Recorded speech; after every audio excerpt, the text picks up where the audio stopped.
Hello. Huskies back again for more Edmonton Oilers GM mode franchise mode commentary. Last video we kicked off season, let's see, 2014 minus 16. This is year 8. We're having a rough time. The last thing I did before they sorry, let me start that sequence again. The last thing I did before ending the video was trading for two higher quality defensive forwards from our bottom 6, because our top 6 has been doing fine. It's our bottom 6 that has been struggling. Same for Foster and Fleury, so I'm hoping that just a little shakeup gets us rolling here, because we're struggling a bit. We won the cup last year, but we're currently 6th in the division and out of a playoff spot, so we need to kind of turn it around. We are kind of still a new team. Like, the second line is brand new with Matthews and McLeod, and they both kind of have to still. McLeod has to grow a little bit more, I think. And I think our bottom 6 just wasn't. I'm accustomed to our bottom 6 scoring, and they haven't been scoring, but they've been giving up a ton. So hopefully, just the defensive forwards that I brought in help even that out. So far, we're 3-1 with the new roster. 3-2. But we've given up, until we get that St. Louis game, we gave up minimal goals. So I think our defense has gotten significantly better. Solara should be back. Yep, I think he's back on the 20th, so he should be good for the Montreal game. Let's see. Nope, he's not back yet.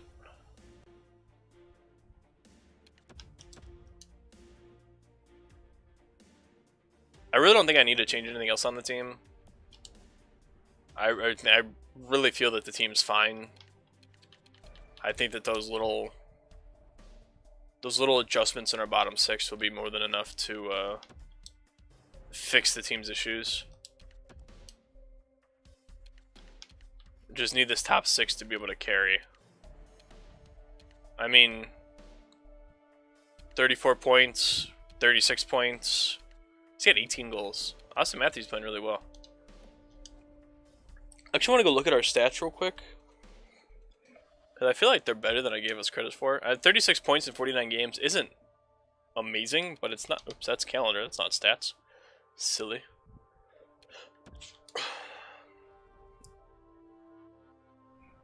Alright, so let's see here. So McDavid's got 51 points in 49 games. He's a beast.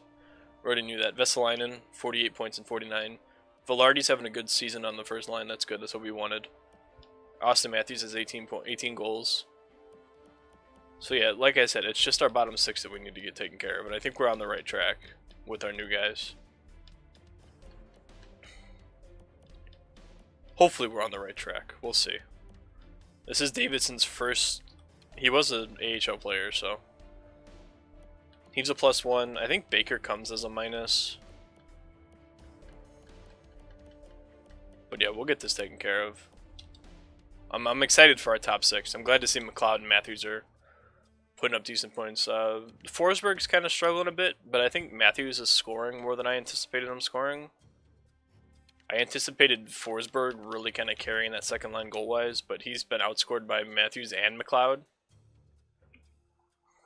But that might just be a temporary thing.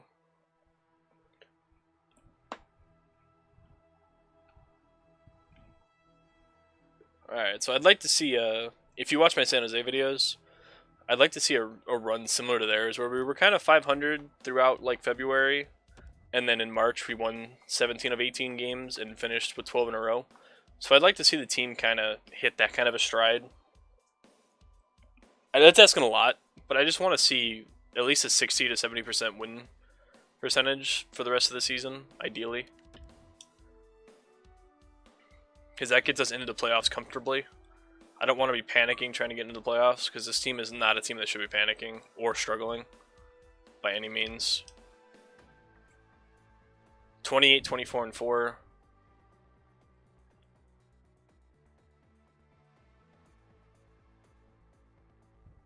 Alright. We're still not playing great, but I don't think we're playing bad anymore.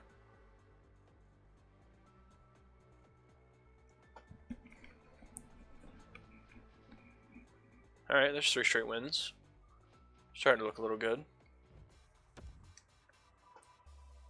4 straight. Goals are down. What I should have done is I should have taken a look at goals against both before the trade and after the trade so I could compare.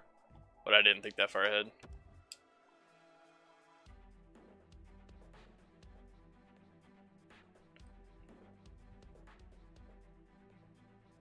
Alright, so we're back to I think where we should be.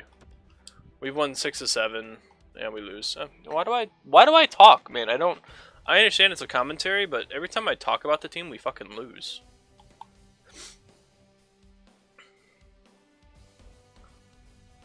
Oh, and something that I found out in my San Jose series that I haven't kept an eye on because I haven't ever gotten this far. We're on our 8th season in both. I usually stop at 7 seasons because that's just how I hard stop it. Usually it's 30 episodes. But since we're doing 10 seasons with these 2 series, it appears that EA might not have coded the playoff system long enough. And what I mean by that is I just got done with my San Jose playoff run. I'm not going to tell you how I did. But in the first round of the Eastern Conference, the Toronto Maple Leafs won the conference. They've got 109 points. They played the number 2 in the division, Tampa Bay Lightning, who had 108 points in the first round. Now, the playoff system, for what I'm pretty knowledgeable on, is the number 1 in the conference plays the second wild card, not the number 2 team in the division. So I don't know if that's just like a random bug that occurred, or what the case is. But I'm going to keep an eye on it in this GM mode as well to see. We just now qualified for the playoffs, shit. To see if that is like they didn't code it long enough, like if after a certain amount of times the playoff system just doesn't do the same as it should.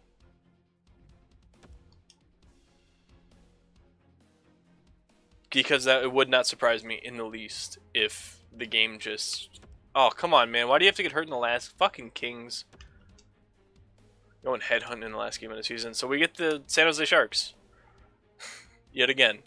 We played them in the first round last season, so let's... I want to see the playoff tree. Let's see how this shapes up before I look at stats. Alright, well, that was silly, because I don't know where the standings are. Alright, so let's look at... So I'm playing... I won the division, and I'm playing the Edmonton Oilers. I won my... Was there somebody higher? Okay, so we're the 2 seeds, so we're playing the second wild card, which is right. Okay, so good to see that that's right. So Tampa Bay should be playing Pittsburgh, right? Yeah. And the Islanders should be playing the Rangers. So let's see if that's correct. This is just a small experiment. I'm just trying to see if it's still... So the Penguins are playing Tampa Bay, and the Rangers are playing it. Alright, so it looks right this time. So maybe that was just a one-off bug, but still, it was funny. Alright, so points-wise, McDavid 79, McLeod 67, Vesalainen 64, Velarde 62, Matthews 61. Forsberg 53. He kind of fell off a little bit this season, but he had 23 goals. I think that's the lowest he's had since being here. When he had 21, I think that's when... I think that was his second season here. I think this was his first season. So he still didn't... I mean, it's not a bad season. He had 53 points. I'm not upset by that at all. Because on his same line, Matthews had 25 and McLeod had 24. So that second line really took off goal-scoring-wise. They had, what, 23, 48... 48 plus 26 is 74. So they had 74 goals in 82 games. So they were almost a goal-per-game line. And then the first line was... What's that? 42 plus 19, that's 61. So 60. So they actually outscored our first line. Oh wait, no they didn't. Sorry. 24, 49. That'd be 70. So they had 72 goals. And then Velarde had 26 on the first line. So 37 plus 26 is... What did I say? 37 plus 26. Is that 63? They still outscored him. But still, I'm okay with that. Goodolbin had 17 on the fourth line? Yeah, he might have been on the third line. I don't remember where he was. Foster's still a -10, which is discouraging. because Fleury is a plus 13. Connor Brickley's a minus 12. That's kind of oh right, because I benched him. So Davidson's a plus 5, Baker's a minus 1, but Fedorov, Dunham, Fleury, all way in the pluses. I'm surprised that Foster's a minus 10. That third line was a minus, so they evened out. So I think those trades in the long run helped our defense. And then how did Korpisalo do? Korpisalo, 70 games played, 39, 25, and 3, 255 with 10 shutouts. Not bad. He had 3 assists. Very nice. Where did McDavid finish in the points race? Because he would, what, 79 points? Yeah, it's 79 points. I'm assuming he's not near the top because some of these guys just put up absurd. Yeah, see, Stamkos at 108 points. McDavid had 79 and he was like 10th. Oh, San Jose had a good forward, 81 points. Morgan Riley, he's a 99 overall. Holy shit.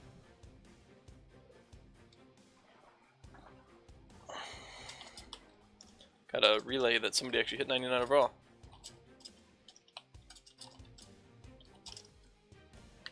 Laine's also a 99? Holy shit. Seriously?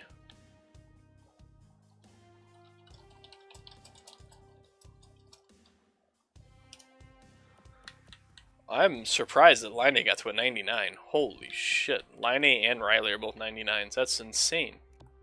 So does Stamkos win the Hart? He's probably going to win the Hart, the Richard, and the Art Ross. I mean, he already won the Art Ross and the Richard. He'll probably win the Hart. Again, this dude in Montreal, man, all he does is score. He had 36 goals this year, he had 51 last year, 35 in the AHL. God damn.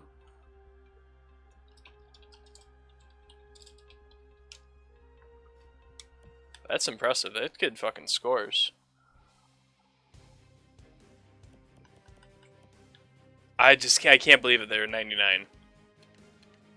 That boggles my mind. Those are the first players I've ever seen hit 99 in this game. Where am I at time-wise? 12 minutes? Oh, do I want to do a... This video is probably going to come out on Monday, because I won't have time to record on Monday. Yeah, let's go ahead and do the first series against San Jose, since this one, I won't have a Sunday upload. Wait, no, this video comes out tomorrow. On Saturday. Never mind.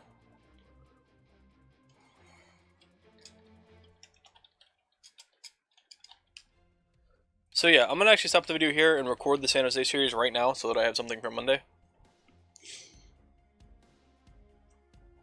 But yeah, feel free to leave your comments for the prediction. Do you think we beat our other team again? We beat them last season.